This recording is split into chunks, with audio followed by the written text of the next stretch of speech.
Super mom की unique recipe में आपका स्वागत है दोस्तों। तो आज मैं बना रही हूँ जीरा आलू, जिसके लिए मैंने जीरा डाल के उसमें आलू डाल दिया है।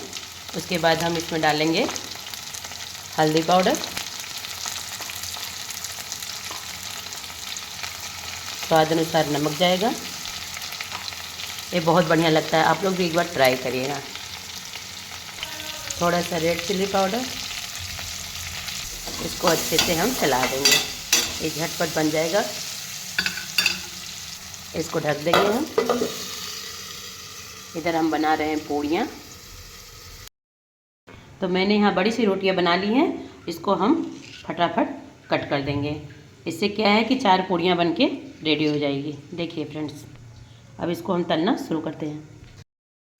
यहाँ पे मेरा जीरा आलू और पूड़ी बन के रेडी हो चुका है। तो चल रही हूँ मैं लंच बॉक्स पैक करने।